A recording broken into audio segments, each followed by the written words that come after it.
Hello friends, कैसे हैं आप लोग। मैं डॉक्टर नूज और आज बात करेंगे हम metal nitrosyl complexes, I mean NO complexes. Okay, you can see here this is NO complexes, and when metal attached with NO is nitrosyl ligand. Okay, nitrosyl ligand, and it can be sigma donor and it can be pi acceptor. That means ये ligand जो है वो sigma donor और पाई acceptor की तरह behaviour करता है। Okay, behave करता है। ओके, अब यदि हम बात करेंगे कुछ मॉलिक्यूलर ऑर्बिटल डायग्राम के बारे में इसकी, फिर कुछ बॉन्डिंग में, और ये कितनी तरह से मेटल के साथ इंटरेक्ट कर सकता है इसके बारे में हम डिटेल में बातें करेंगे।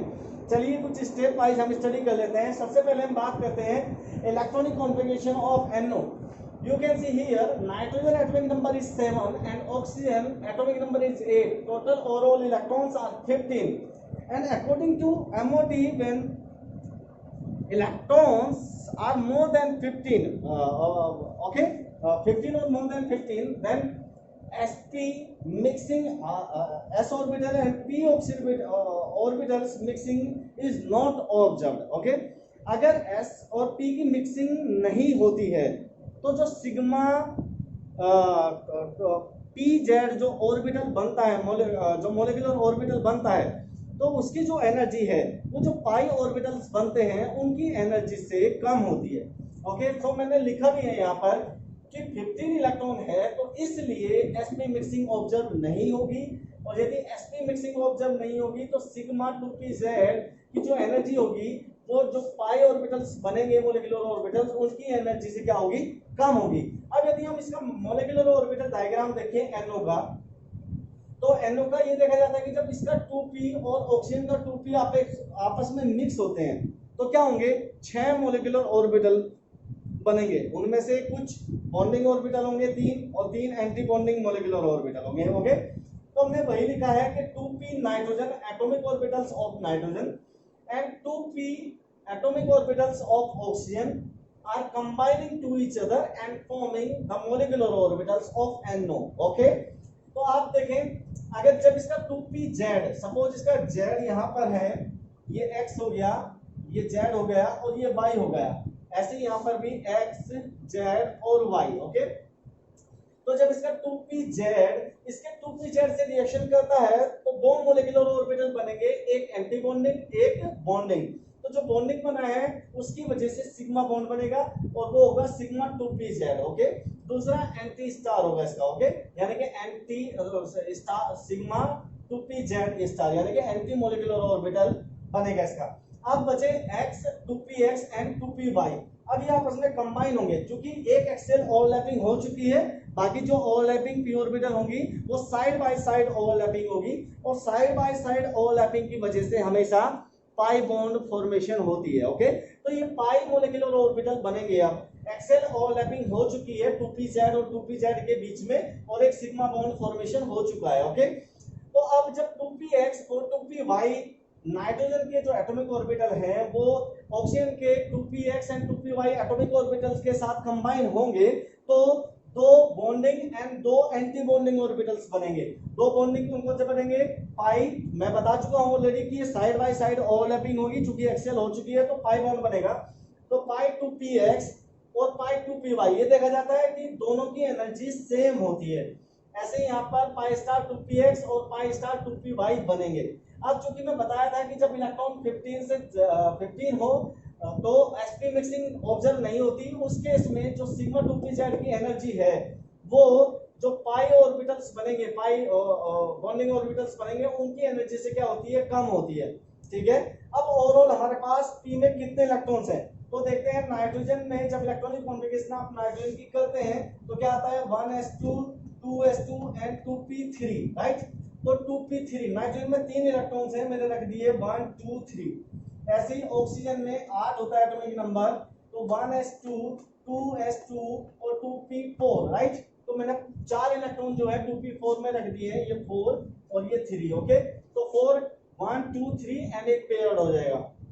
तो ओवरऑल हमारे पास कितने इलेक्ट्रॉन हैं जो आपस में इंटरेक्शन कर रहे हैं, 3 और 4, 7 इलेक्ट्रॉन्स होंगे टोटल। तो 7 इलेक्ट्रॉन्स को भर दीजिए, 2 इस ऑर्बिटल में आ गए जिसकी एनर्जी कम है, दो इसमें आ गए, दो इसमें आ गए, 6 इलेक्ट्रॉन्स हो गए, एक एंटी बॉन्डिंग में चला गया। तो अगर हम बॉन्ड ऑर्डर का फॉर्मूला लगाए तो bond order is equal to 1/2 bonding electron minus anti bonding electrons. Okay, तो बॉन्डिंग इलेक्ट्रॉन्स कितने हमारे पास, 2 4 6, तो मैंने 6 इलेक्ट्रॉन्स रख दिए हैं और एक एंटी बॉन्डिंग में गया है तो एक माइनस कर दिया है मैंने, और ये आ गया 5/2, दैट मीन 2.5 बॉन्ड ऑर्डर आ गया NO में। तो जो NO का जो नाइट्रोजन और ऑक्सीजन के बीच में जो बॉन्ड ऑर्डर होता है वो 2.5 होता है। मैं लिख लेता हूं चूंकि हो सकता है ये इलेक्ट्रॉन यहाँ से फिनिश हो जाए, जब ये इलेक्ट्रॉन यहाँ से निकल जाएगा तो ये NO1 पॉजिटिव बच जाएगा। जब ये इलेक्ट्रॉन यहाँ से रिलीज हो जाएगा, मान लिया निकाल दिया आपने, तो कितने इलेक्ट्रॉन्स बचे, बस बॉन्डिंग इलेक्ट्रॉन्स बचे 6। तो 6 माइनस 0 यानी कि 6/2 यानी कि 3, तो बॉन्ड ऑर्डर हो जाएगा 3। ओके, NO में हम निकाल चुके हैं 2.5। और यदि NO1 नेगेटिव हो जाए यानी कि एक इलेक्ट्रॉन और आ जाए इसमें, तो इलेक्ट्रॉन की एंट्री होगी इस ऑर्बिटल में। ओके, तो जब इस ऑर्बिटल में एंट्री होगी इलेक्ट्रॉन की तो वो एंटी बॉन्डिंग में जा रहा है, तो आप कहोगे bonding electrons minus anti bonding electron half, तो 6, तो चूंकि बॉन्डिंग इलेक्ट्रॉन कितने हैं, 2 4 6 और एक पहले से था और एक और आ गया यानी कि 2 इलेक्ट्रॉन हो गए, तो 6 माइनस 2 यानी कि 4/2 यानी कि 2 पाएगा बॉन्ड ऑर्डर, तो ये आ जाएगा 2 बॉन्ड ऑर्डर होगा NO1 नेगेटिव में। एक फॉर्मूला और है 14 इलेक्ट्रॉन रूल। आप कहेंगे कि 14 जब इलेक्ट्रॉन्स होंगे किसी के पास, ठीक है, क्योंकि ये 14 का ही रूल है कि जब 14 या 14 से ज्यादा होंगे तो sp की मिक्सिंग नहीं होती, और यदि 14 से नीचे है इलेक्ट्रॉन्स कम है तो वहां sp की मिक्सिंग हो जाती है और इस ऑर्बिटल की एनर्जी इनसे ज्यादा हो जाती है, यानी कि फिर ये दिखाई देता है आपको यहाँ बीच में, ठीक है, 14 से कम इलेक्ट्रॉन्स के केस में। ओके, कोई भी मॉलिक्यूल जैसे B2 हो गया, कोई भी हो गया, ठीक है। तो वहां पर क्या देखते हैं हम कि जब 14 इलेक्ट्रॉन हो तो 3, अब इधर 14 15 16 17, बस आप 0.5 बॉन्ड ऑर्डर घटाते चले जाइए। मान लिया किसी के पास 18 इलेक्ट्रॉन होते तो बॉन्ड ऑर्डर कितना होता, 18 इलेक्ट्रॉन 17 और 18 यानी कि 1.5 यानी कि 1 बॉन्ड ऑर्डर होगा अगर 18 इलेक्ट्रॉन है किसी स्पीसीज में, ठीक है, डाई एटॉमिक मॉलिक्यूल्स के केस में। तो 14 है तो 3 फिर 0.5 घटाते चले जाइए, ऐसे ही 0.5 इधर घटाते चले जाइए। ये सिंपल एक रूल है, ट्रिक है याद करने की बॉन्ड ऑर्डर को। मान लिया 13 इलेक्ट्रॉन होते किसी में तो बॉन्ड ऑर्डर कितना होता है 2.5, यानी कि एवरी इलेक्ट्रॉन्स की डिक्रीजिंग और इंक्रीजिंग पर आपको 0.5 बॉन्ड ऑर्डर को घटाते चलना है, इधर को भी घटाना है और इधर को भी चलाना है, घटाना है 14 के बाद, ठीक है।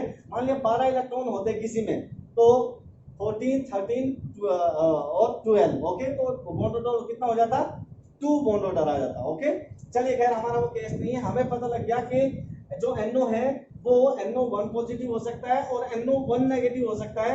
जब NO1 नेगेटिव होगा तो बॉन्ड ऑर्डर होगा 2 और जब NO1 पॉजिटिव होगा तो बॉन्ड ऑर्डर होगा 3। जितनी बातें समझ में आ गई।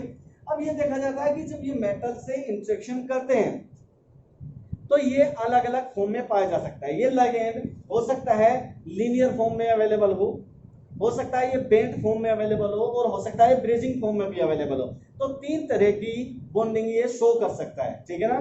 तो आइए आप इसकी बॉन्डिंग पढ़िए। अगर ये NO1 पॉजिटिव फॉर्म में है, ये लिगेंड NO जो है वो NO1 पॉजिटिव की फॉर्म में मेटल से अटैच है, तो वो हमेशा लीनियर कोऑर्डिनेशन देगा मेटल के साथ। लीनियर कोऑर्डिनेशन यानी कि मेटल नाइट्रोजन और ऑक्सीजन के बीच में अप्रोक्सीमेटली 165 से 180 के बीच में एंगल होगा, यानी कि लीनियर बॉन्डिंग होगी, लीनियर फॉर्म में रहेगा NO मेटल के कोरस्पॉन्डिंग। और इस केस में जो नाइट्रोजन होगा उस पर हाइब्रिडाइजेशन sp हाइब्रिडाइजेशन होता है, याद रखिएगा उस पर sp हाइब्रिडाइजेशन होता है। लेकिन अगर ये NO1 नेगेटिव की फॉर्म में है, जो NO लिगेंड है वो NO1 नेगेटिव की फॉर्म में है, तो बॉन्ड ऑर्डर कितना होता है, नाइट्रोजन और ऑक्सीजन के बीच में 2 बॉन्ड ऑर्डर होता है। समझ गए, इतनी बातें समझ में आ गई। और यहाँ पर बॉन्ड ऑर्डर कितना होता है जब वो लीनियर फॉर्म में रहता है, 3, यानी कि 3 बॉन्ड होंगे यहाँ पर ऑक्सीजन और नाइट्रोजन के बीच में, ठीक है। तो ध्यान से देखिए, आइए, तो जब वो 2 बॉन्ड ऑर्डर होगा तो वो हमेशा बेंट फॉर्म देगा, यानी कि मेटल और नाइट्रोजन और ऑक्सीजन ये तीनों एटम एक दूसरे से कितने एंगल पर होंगे, सॉरी जो बॉन्ड होगा ऑक्सीजन और मेटल को कोरिलेट करता हुआ नाइट्रोजन के सेंटर पर वो जो बॉन्ड एंगल होगा वो 119 से 140 के बीच में होता है।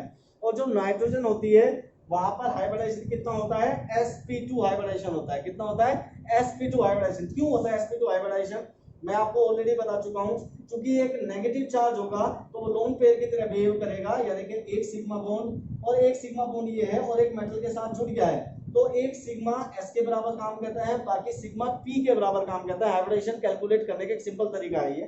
तो कितने सिग्मा है, 3 सिग्मा है, उनमें से एक ने एस का काम कर दिया, बाकी 2 सिग्मा बच गए, तो P2 का काम करेंगे, यानी कि sp2 हाइब्रिडेशन होगा इस पे। जबकि यहाँ पर देखिए वो 3 बॉन्ड बना रहा था ऑलरेडी, नाइट्रोजन 3 बॉन्ड बना सकता है, तो 3 बॉन्ड बन गए नाइट्रोजन के। अब एक लोन पेयर बच रहा था, वो मेटल को इसने डोनेट कर दिया, तो अब इसके पास कितने सिग्मा बॉन्ड बने हैं, एक सिग्मा ये और एक सिग्मा ये। इस पर कोई लोन पेयर नहीं बचा है यहाँ, क्योंकि ऑलरेडी 3 बॉन्ड बना लेता है नाइट्रोजन और एक लोन पेयर होता है, वो लोन पेयर इसने मेटल को दे दिया। तो कितने सिग्मा है, 2 सिग्मा, 2 में से एक ने एस का काम कर दिया, एक ने पी का, तो हाइब्रिडेशन कितना आ गया, sp हाइब्रिडेशन होगा इस वाले नाइट्रोजन पे। याद रखिएगा, जब NO कॉम्प्लेक्सेस में नाइट्रोजन लीनियर फॉर्म में मेटल से जुड़े तो नाइट्रोजन पे sp हाइब्रिडेशन होता है, लेकिन जब वो बैंड फॉर्म में होता है, NO जो है वो मेटल से बैंड फॉर्म में जुड़े, तो उसमें नाइट्रोजन पर sp2 हाइब्रिडेशन होता है, वो मैं आपको बता चुका हूँ। sp2 हाइब्रिडेशन होगा तो ज्योमेट्री कैसी होगी, ट्रायगोनल प्लेनर, तो उस केस में 120 के अप्रोक्सीमेट जो है बॉन्ड एंगल होता है स्पीशीज के बीच में, तो यहाँ पर 119 से 140 के बीच में बॉन्ड एंगल होगा, और लीनियर फॉर्म में 180 के अप्रोक्सीमेट होता है, तो यहाँ पर 165 से 180 के बीच में इसका बॉन्ड एंगल होगा। इतनी बातें समझ में आ गई। चलिए अब ये देखा जाता है कि जो फ्रीक्वेंसी है जब वो बैंड फॉर्म में रहेगा तो NO नाइट्रोजन और ऑक्सीजन के जो बॉन्ड की बॉन्ड फ्रीक्वेंसी होगी वो 1520 से 1720 सेंटीमीटर इनवर्स के बीच में मिलेगी आपको। लेकिन जब NO जो है वो लीनियर फॉर्म में मेटल से जुड़ा होगा तो N और ऑक्सीजन के जो बॉन्ड की फ्रीक्वेंसी होगी वो 1610 से 1830 के बीच में होगी। अब ये बात हमें समझ में आ गई कि फ्रीक्वेंसी जो है वो लीनियर फॉर्म में ज्यादा आ रही है। अगर फ्रीक्वेंसी ज्यादा है लीनियर फॉर्म में तो डेफिनेटली नाइट्रोजन और ऑक्सीजन के बीच का बॉन्ड ऑर्डर ज्यादा है, क्योंकि जैसे कि हम बता चुके हैं इस केस में नाइट्रोजन और ऑक्सीजन के बीच का जो बॉन्ड ऑर्डर है वो कितना है, 3। अब बॉन्ड ऑर्डर के डायरेक्टली प्रोपोर्शनल होती है frequency, directly proportional to frequency, bond order directly proportional to frequency. तो यहाँ जब वो लीनियर फॉर्म में रहेगा तो बॉन्ड ऑर्डर कितना होता है, 3, और जब बैंड फॉर्म में रहेगा तो बॉन्ड ऑर्डर कितना होता है, 2। तो ज्यादा बॉन्ड ऑर्डर कहाँ है, यहाँ, तो फ्रीक्वेंसी भी यही ज्यादा होगी। तो इसलिए जब वो लीनियर फॉर्म में रहता है NO जो है मेटल के साथ, तो वो फ्रीक्वेंसी इसकी ज्यादा होती है, और वो कितनी होगी हमेशा 1610 से 1830 सेंटीमीटर इनवर्स के बीच में होती है। समझ गए। तो अब हमें ये बात समझ में आ गई, कि जो NO है वो 2 तरह से मेटल से अटैच हो सकता है, तो वो NO की फॉर्म में हो या NO नेगेटिव की फॉर्म में हो। जब वो NO पॉजिटिव की फॉर्म में होगा तो नाइट्रोजन और ऑक्सीजन के बीच का बॉन्ड ऑर्डर वो हमेशा 3 होगा, और ये लीनियर फॉर्म बनाएगा, लीनियर अटैचमेंट होगा मेटल के साथ। वहां बॉन्ड एंगल 165 से 180 के बीच में होगा, और बॉन्ड फ्रीक्वेंसी भी ज्यादा होगी। जब वो NO नेगेटिव की फॉर्म में अटैच होगा मेटल से तो बैंड फॉर्म बनाएगा, और वहां बॉन्ड एंगल 119 से 140 के बीच में होगा, और फ्रीक्वेंसी कम होगी क्योंकि बॉन्ड ऑर्डर भी कम है।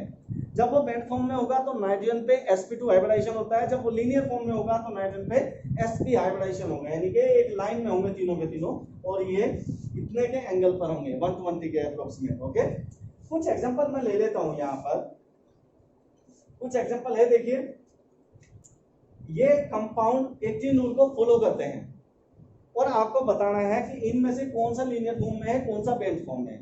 एक बात और, चूंकि बॉन्ड ऑर्डर 3 है तो बॉन्ड ऑर्डर के बेस में नहीं बताएंगे, जो लीनियर फॉर्म है उस केस में NO जो है मेटल को 3 इलेक्ट्रॉन डोनर की तरह बिहेव करता है, ठीक है, मेटल के साथ। लेकिन जब वो बैंड फॉर्म में है तो वो केवल 1 इलेक्ट्रॉन डोनर की तरह बिहेव करता है, 1 इलेक्ट्रॉन डोनर की तरह। याद रखिएगा हमेशा, मैं अभी एक्सप्लेन कर दूंगा इस चीज को।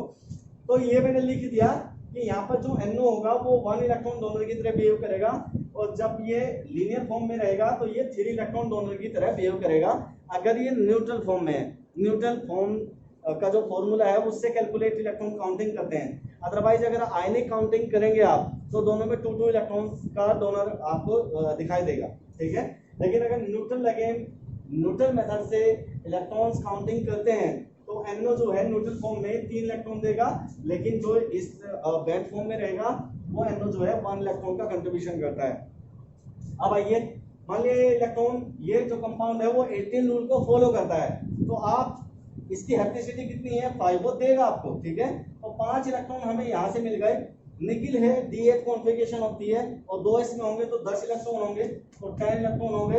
अब NO में हमें पता नहीं है ये कौन सी फॉर्म में है, तो उसे X मान लीजिए कि X इलेक्ट्रॉन NO ने दिए और इज इक्वल टू 18 इलेक्ट्रॉन को फॉलो कर रहा है सपोज, तो X इज इक्वल टू कितना आ गया 3 इलेक्ट्रॉन, यानी कि 3 इलेक्ट्रॉन का कंट्रीब्यूशन कर रहा है ये। तो जब ये NO जो है वो 3 इलेक्ट्रॉन का कंट्रीब्यूशन करता है, तो मैंने कौन सा बता रखा है, ये लीनियर फॉर्म में रहेगा। किसमें रहेगा, लीनियर फॉर्म में, तो इसलिए मैंने इसकी स्ट्रक्चर लीनियर फॉर्म में ड्रॉ की है। समझ गए इतनी बातें। तो 3 इलेक्ट्रॉन का कंट्रीब्यूशन दैट मीन वो लीनियर फॉर्म में एग्जिस्ट करता है, यानी कि NO कौन सी है, NO1 पॉजिटिव है इस कंपाउंड में, समझ गए। NO1 पॉजिटिव लिगेंड है, ठीक है, NO नेगेटिव लिगेंड नहीं है, NO1 पॉजिटिव लिगेंड है ये, ठीक है। अब आइए, अगर ये इलेक्ट्रॉन जो है 18 रूल को फॉलो करता है, तो आपको ये बताना है कि ये जो है जो NO है वो कौन सी है, वो NO नेगेटिव है या फिर NO1 पॉजिटिव है। तो आप काउंट कर लीजिए इलेक्ट्रॉन्स को। IR किस फैमिली का हो गया, किस फैमिली का होगा, आइए तो ये किस फैमिली का होगा, ये होगा D7 फैमिली का, कोबाल्ट फैमिली का। तो ओवरऑल इलेक्ट्रॉन्स का कंट्रीब्यूशन कितना करेगा 9 का, क्योंकि D7 और S2 तो 9 इलेक्ट्रॉन हो गए, 9 इलेक्ट्रॉन हो गए। न्यूटन मेथड से कैलकुलेट कर रहा हूँ, क्लोरीन है तो 2 इलेक्ट्रॉन्स यहाँ से, 1 इलेक्ट्रॉन यहाँ से आएगा, तो 9 प्लस 1 और 2 यहाँ से आएंगे प्लस 2, 2 यहाँ से आएंगे और 2 यहाँ से आएंगे, तो प्लस 4, तो कितना हो गया 4, तो 6 और 10 16, यानी कि 2 इलेक्ट्रॉन्स। तो ये कितने इलेक्ट्रॉन्स का कंट्रीब्यूशन करें, लेकिन वो किस फॉर्म में है, चूंकि मैं इसे यहाँ पर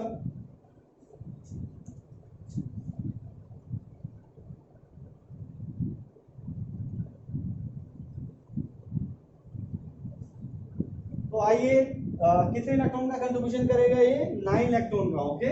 तो 9, क्योंकि ये D7 फैमिली का है तो इसलिए 9 इलेक्ट्रॉन का कंट्रीब्यूशन करेगा ये, तो कितना हो गया D7 और S2 होगा, ठीक है ना, 3D7 और सॉरी 5D, मतलब D7 फैमिली का है ये, तो D7 और S2 होगा, तो 9 इलेक्ट्रॉन का कंट्रीब्यूशन IR करेगा, तो 9 प्लस 2 यहाँ से आएंगे, 2 यहाँ से आएंगे, 2 यहाँ से आएंगे, 2 यहाँ से आएंगे, तो कितने हो गए ओवरऑल 8 इलेक्ट्रॉन हो गए, 9 8 17 और प्लस x मान लीजिए और इज इक्वल टू 18, तो x इज इक्वल टू कितना है 1 इलेक्ट्रॉन का कंट्रीब्यूशन चाहिए इसको, यानी कि ये किस फॉर्म में रहेगा, ये बेंट फॉर्म में रहेगा, यानी कि ये जो NO है वो नेगेटिव, NO1 नेगेटिव वाली स्पीसीज है, ओके। अब यहाँ पर ये ब्रिजिंग फॉर्म में रहेगा, ब्रिजिंग में भी देख लीजिए आप, ये ब्रिज फॉर्म भी बना सकता है, ठीक है।